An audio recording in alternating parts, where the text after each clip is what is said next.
na Escritura que foi nomeado. Esse do Êxodo não foi, por razões que nós nunca vamos entender. Para Moisés era absolutamente tranquilo, porque ele era da família, né? Ele era irmão de criação desse que está aqui, conversando com ele. Nós não sabemos quem é. É surpreendente também que esse rei aqui do Egito, ele toma uma atitude absolutamente inesperada de ignorar a história que o precedeu. Os reis egípcios, eles eram muito ligados, eles gostavam muito de contar vantagem deles mesmos. Então, digamos que o rei que antecedeu esse de Êxodo tinha sido muito beneficiado. Ele pegou para reinar o Egito numa condição extremamente favorável. E essa condição se deve a José, que ajudou não só o rei, como ajudou o país inteiro com aquela fome de 7 anos. Então, o José tornou o rei praticamente dono de quase todo o Egito, porque quem queria comida tinha que vender, não tinha dinheiro, ele comprava terras. Portanto, é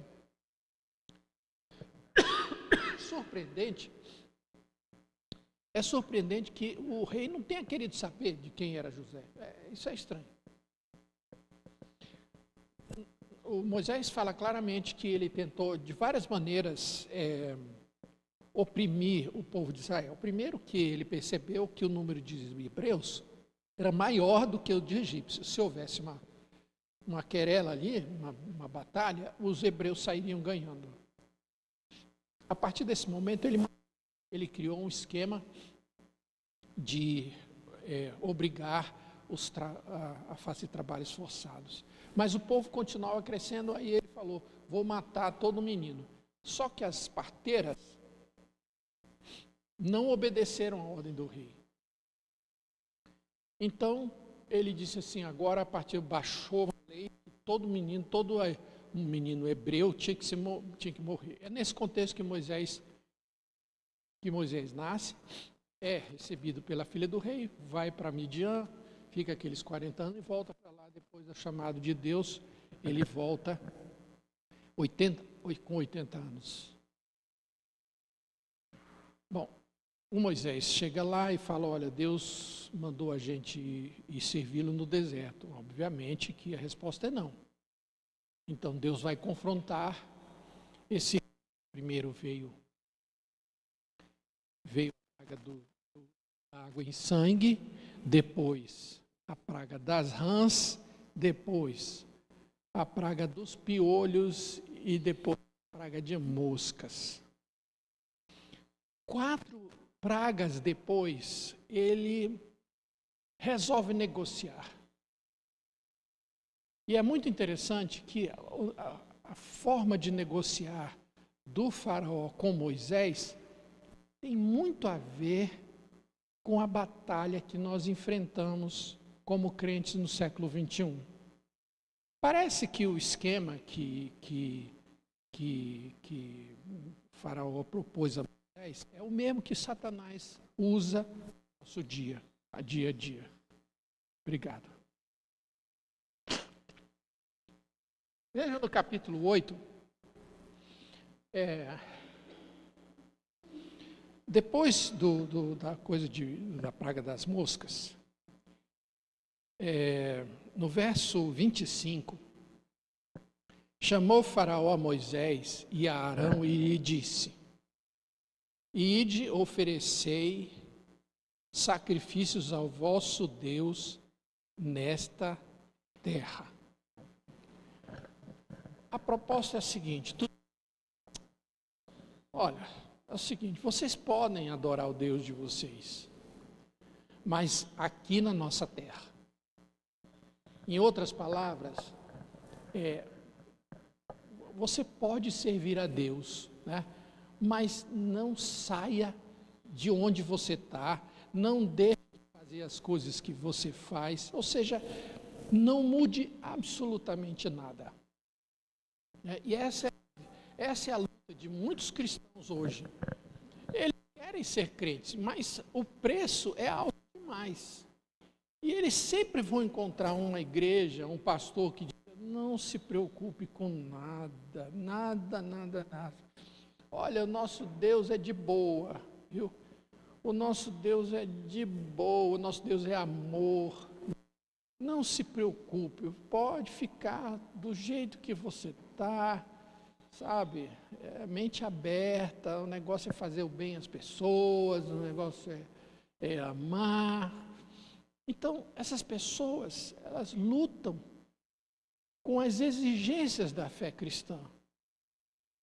Mas nessa luta, elas sempre vão encontrar alguém que diga: não precisa mudar. Esse conselho, no caso do faraó para o Moisés, tinha um problema objetivo. É que o culto implicava em sacrifício de animais. E vocês sabem que os sacrifícios são determinados, os animais para os sacrifícios são determinados. Não é qualquer animal que é oferecido a Deus. E, com certeza, o primeiro animal a ser sacrificado eram os novilhos. Só que existia um problema: o novilho é um deus para os egípcios. Então, ao servirem ao Senhor no Egito, eles comprariam uma briga de imediato com a população do Egito, que se sentiria ofendida que os seus deuses fossem sacrificados para servir outro Deus. Isso é uma coisa que não vai dar certo, né? Então Moisés disse: não. Se oferecermos tais sacrifícios, não nos apedrejarão eles? Temos que sair caminho de 3 dias ao deserto e oferecer um sacrifício ao Senhor nosso Deus, como Ele nos disser. Então, essa foi a primeira. Então ele viu que realmente isso não dava certo. Aí ele faz a segunda proposta, foram 4. A segunda proposta é essa. Tudo bem, vocês saiam da cidade, mas não vão muito longe. Por quê? Porque ele não queria a cordinha que prendia os seus empregados. Uma cordinha. Vai, mas assim, depois do morrinho ali, mas não vai muito longe, porque ele não queria perder o controle. Esse é o drama de muitos cristãos hoje. Eles querem servir a Deus, mas eles não conseguem romper com os relacionamentos que os prendem ao pecado. Eles não querem. Então, eles querem vir para a igreja, mas eles querem continuar com os velhos amigos que influenciam mais do que são influenciados. Eles querem manter as vantagens de determinados procedimentos. Então o diabo fala assim: tudo bem, você quer ser crente? Quer, né? Mas veja só, se você for levar isso a sério, você vai perder muito. E de fato é verdade mesmo, né? É que eu não tive o problema que alguns irmãos têm. Eu nasci numa família evangélica, então eu continuar a ser evangélico não teve.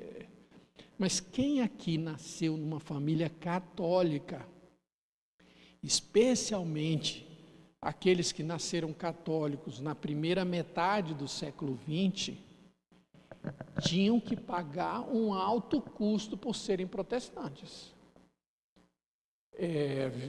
Deixar o catolicismo e aceitar ser um evangélico implicava muitas perdas. Às vezes perda de emprego, às vezes a restrição da família, a família, né, virava a cara para a pessoa, né? A pessoa ficava mal vista no meio da comunidade. Então Satanás chega assim: mas rapaz, você vai Você vai abrir mão de tanta vantagem que você tem, rapaz. Então, tudo bem, você quer ser crente, mas não vai muito longe, não leva tão a sério, porque você vai perder. Essa é a batalha. Quão longe eu posso ir?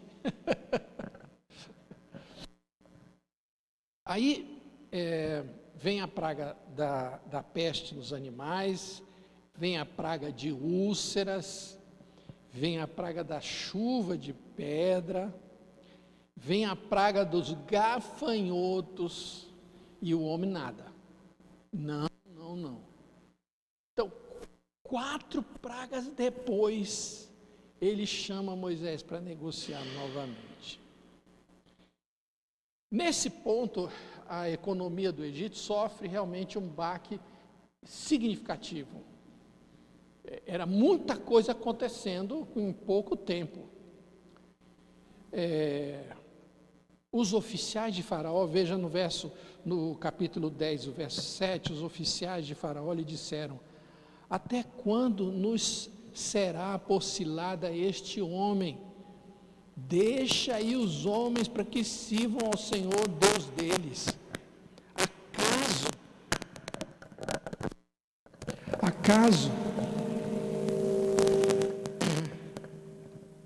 Acaso não sabes ainda que o Egito está arruinado? Então veja, irmãos, os próprios amigos, os encarregados, o pessoal que saía na rua, né, que ia nos campos, eles estavam... O Egito estava arrasado, não valia a pena. Então ele fala: você tem que abrir mão desse negócio, nós não aguentamos mais, a economia não aguenta mais. Então Moisés foram conduzidos.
Não vai ficar ninguém aqui no negócio, porque temos de celebrar a festa do Senhor. Aí ele faz a terceira proposta: seja o Senhor convosco, seja o Senhor convosco, caso eu vos deixe ir, e as crianças. Vede, pois tendes conosco mais intenções. Não há de ser assim. Ide somente vós, os homens, e servi ao Senhor, pois isso é o que pediste. E os expulsaram da presença de Faraó. Olha a jogada, então, é o seguinte: tudo bem, vocês querem ir? Beleza. Pode ir, mas as crianças e o gado ficam. É lógico. Nenhum pai, né, vai atrás de uma terra prometida sabendo que o seu filho está lá no Egito. A estratégia do faraó é: tudo bem, você quer ser crente? Tudo bem, mas não envolve a tua família nesse negócio. Não bota os meninos, não. Aliás, deixa eu te falar, seguinte: você não pode incutir, você não pode obrigar seus filhos a servirem a Deus. Deixa eles decidirem por conta própria. E sabe que muitos pais cristãos caem nessa cilada. Não leva o teu filho, não. Você não pode obrigá-los a isso. Você quer ir? Vai, mas não obriga, não. Deixa a criança crescer, quando ela tiver juízo, quando ela tiver, ela decide. Bom, eu não vou dizer que isso não possa acontecer, mas o milagre é muito maior, né, gente? Fala sério. Pense numa pessoa cujos pais foram crentes, mas que nunca foi encorajada, nunca foi ensinada na fé cristã. Imagina se um garoto desse vai ter naturalmente uma afeição pela fé cristã. Não vai. Porque o mundo tem um negócio aqui dentro que faz a gente se sentir bem com a transgressão. Faz a gente se sentir bem com as coisas do mundo. Tem alguma coisa aqui que chama, parece que é um imã, assim. Então, a fé cristã precisa ser oferecida aos nossos filhos e filhas o quanto antes. O quanto antes. Porque aqui dentro tem um coração que está esperando para endurecer com as coisas de Deus. Esperando para endurecer. Bem, eu sou filho de pastor, então você vai dizer assim, lógico, né? Só pode ser se é filho de pastor. Não. Eu diria que e essa é a experiência de muitos pastores cujos filhos. Eu estou aqui, irmão, sabe que eu não sei por quê? Só pela graça mesmo.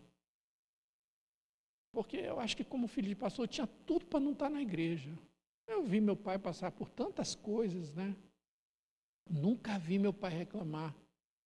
Nunca vi meu pai reclamar da igreja uma única vez. Meu pai teve um ministério muito frutífero na IPI do Ipiranga, período do qual ele fundou a Filadélfia. Mas um dia ele saiu.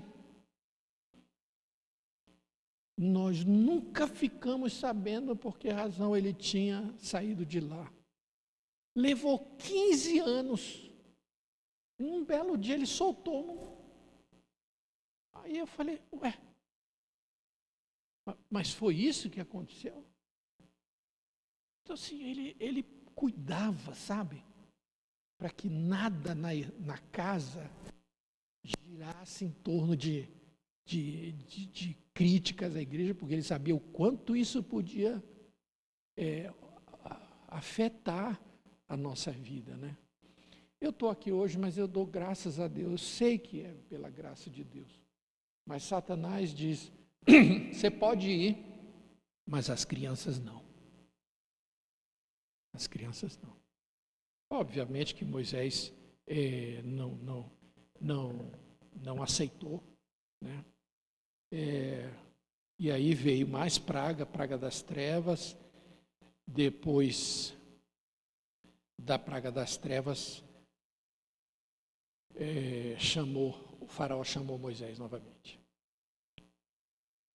E aí ele fala assim, olha, tá bom, vocês podem servir ao Senhor, mas fiquem somente os vossos rebanhos e o vosso gado, e as vossas crianças irão também como do vosso. Olha que coisa interessante, ele vai se agarrando até, primeiro era para ir perto, assim, aqui mesmo, não dá.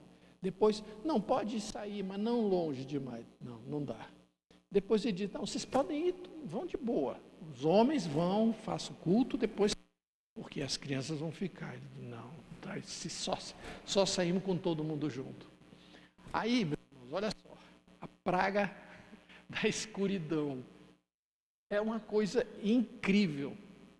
9 pragas já tinham assolado o Egito. E aí, quando ele vê que não tem mais jeito, ele falou, olha, tudo bem, pode ir os jovens, podem ir os velhos, podem ir as crianças, mas o gado, não. Olha que interessante isso. Vocês podem ir, fiquem somente os vossos rebanhos e o vosso gado, e as vossas crianças irão também convosco. Ora, irmãos, a pergunta toda é a seguinte, como é que eles vão empreender uma viagem, né? Com velho, criança, jovens, adolescentes, sem ter o que comer, sem ter como se manter? Então, em todo tempo ele está sempre segurando alguma coisa que faça você voltar para o Egito. Veja, irmão, só a graça de Deus mesmo. Qual é o esquema que está por detrás disso? É assim, você quer servir a Deus? Tudo bem. Mas não bota o teu dinheiro nisso, não. O dinheiro é meu. Você pode ir para a igreja, pode participar de reunião de oração, pode tal. Mas dinheiro, não. O dinheiro é meu. Oi, bom dia, minha querida. Tudo bem? Seja bem-vinda, viu? Melhorei, graças a Deus. Melhorei. Que bom te ver, viu? Que bom ver você firme e forte aí, né? É isso. Vá, sirva a Deus ao seu dia. E é incrível, né? Como uma das últimas áreas do crente para se converter é o recurso dele. É uma das últimas áreas, né? Isso é uma coisa tão especial, irmãos. Eu aprendi o seguinte: se a gente for ver, a gente não é obrigado a dar o dízimo, não, sabia? Não é. Por várias razões. A primeira é que Deus não precisa do nosso dinheiro. Não precisa. Ele não está nem aí para o nosso dinheiro. Ele não precisa. O Senhor possui todas as coisas, todas as riquezas da terra estão sob seus cuidados. Então ele está pouco ligando-se você. Por que o dízimo existe? O dízimo existe porque existia uma nação, uma tribo, dentre as 12 tribos de Israel, que eram os filhos de Levi, que haviam sido comissionados por Deus para cuidar do culto. Eram eles que limpavam, que montavam, mantinham, que carregavam o tabernáculo. Era deles a responsabilidade de realizar o sacrifício, preparar os elementos, deixar que o santuário tivesse sempre com óleo. Eles tinham toda a responsabilidade de fazer com que as 11 tribos restantes pudessem chegar a qualquer momento no culto e poder realizar o seu culto ali. E por essa razão, Deus não permitia que eles tivessem um trabalho normal igual aos outros. Um levita não era para sair, deixar o tempo e plantar trigo, plantar vinha, olival, não. Eles não podiam se dar ao luxo de criar umas cabeças de gado ou cabrito, não, eles não podiam. Eles não podiam se meter com qualquer outra atividade. Não que isso fosse errado, mas era que Deus requeria exclusividade para eles, para o serviço do Senhor. Então, como que eles iam se manter? Bom, simples. Cada tribo daria 1/10 de toda a sua produção, que era deixada no santuário para sustentar aquelas famílias que não podiam trabalhar e não podiam ter o seu dinheiro como todas as outras podiam. Então, na verdade, o dízimo era para manter o culto. Porque o culto era um lugar específico, né? Era uma estrutura específica, era uma rotina específica. Quem fazia aquilo não podia se dedicar. Agora, o que acontece no Novo Testamento? Jesus dispensa os levitas. Mandou todos embora. Não só eles, mandou os sacerdotes embora e mandou o sumo sacerdote embora.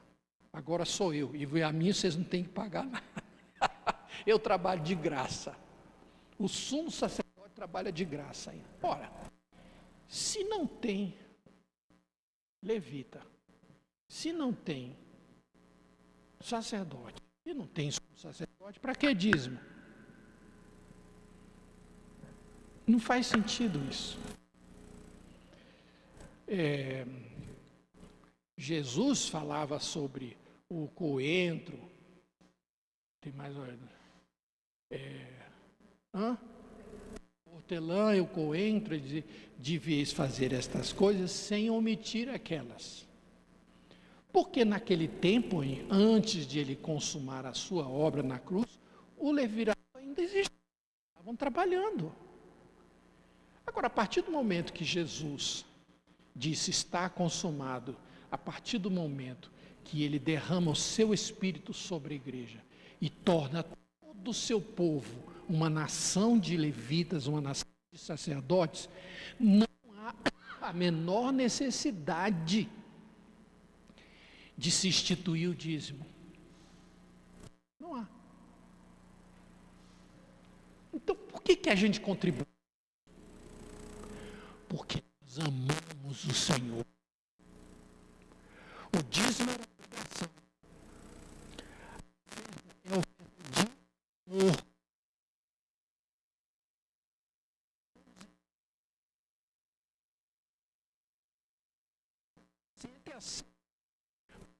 E quando fala de dar ao Senhor, dá uma medida, sacudida, cálculo. Porque com a medida que a gente medir, nós seremos medidos também. Você oferta no Novo Testamento.